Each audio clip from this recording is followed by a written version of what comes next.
Hello my friends, it's the Game Boy Geek here. Let's pretend you were pulled over speeding from a police officer and he asked you why you were speeding. And when you answered him, you had two curses to deal with. One of them might be you have to put your hands as bunny ears every time you speak. Oh, and another one, every time you speak you have to hiccup. Imagine trying to say that story and watch your friends laugh their butts off. That's the type of fun that you have with curses. It's a wild and crazy and zany way to play a party game. Anyway, let's take it out, check out the card, see how it's played, and I'll give you my final thoughts.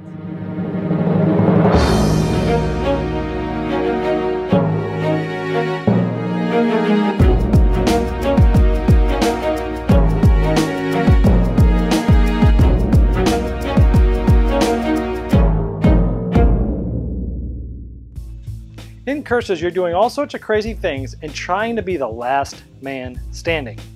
So, what happens in this game is the first person takes a challenge card, and they must do what's on this challenge card.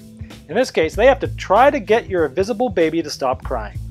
And of course, you're very lenient on whether they do it or not, but it's just kind of a fun thing, and you watch someone do this and you pretty much laugh at them. And they've done their thing, and now they get to pick a curse card and give it to any player. And for instance, this curse card says, whenever someone says your name, say, "Yes, sir." So you would give this card to someone else. You might give it to the player over here.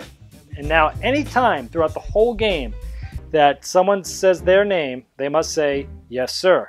And then it goes to the next person. So that goes around, and so the first time, you may or may not have a curse on you already. So let's say it's this person's turn. They come up here and they get the challenge card.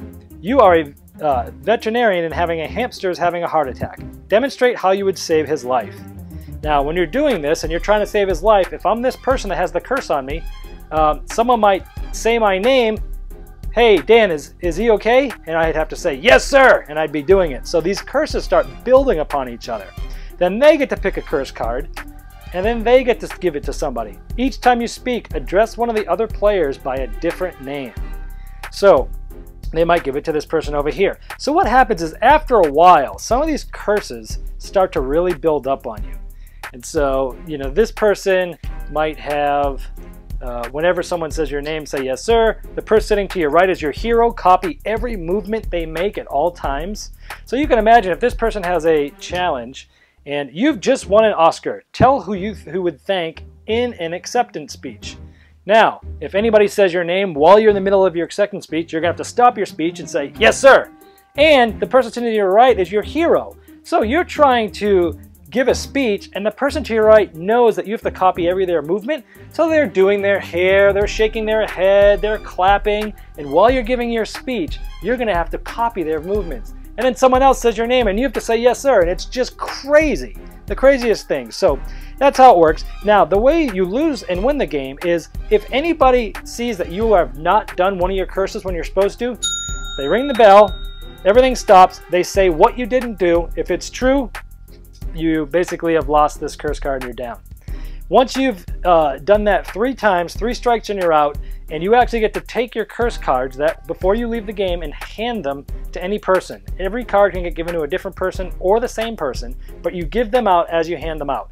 So you might end up with 7 curses by the time the game is towards the end. But let's take a closer look at what some of these challenge and curse cards look like. Okay, so let's go through some of the challenge cards. Give another player a compliment. Tell everyone why you're going to win and that they are going to lose the game. Recite a part of a nursery rhyme. You are the waiter or waitress at the table. Demonstrate how you would take everyone's order. Examine each player's earlobes and announce who has the nicest ones. You work at the ice cream parlor. Tell what today's flavors are. And let's look at some of the curses. Whenever you speak, say everything as though you have the hiccups. Whenever you speak, use your hands to give yourself bunny ears. Whenever someone rings the bell, pretend to get scared and faint. Ooh, that would be a fun one. Whenever someone claps their hands, take a bow. Whenever you speak, use your hands to speak and pretend sign language at the same time. You're a wicked witch. Speak like the one, crackle, rub, and your hands like a witch. Speak as though you have an invisible golf ball in your mouth. And you can imagine, when you start adding layers and layers of these curses, when you try to do something as simple as tell people what the flavors are, it is just pure chaos. It's just a lot of fun. So that's how you win. If you don't do your curse, someone will ring the bell, you'll lose it, you'll flip it over, and once you flip 3 overs, you're out of the game. You pass those out to somebody else. The last person with a curse card wins. Well, that is Curses. This game is crazy.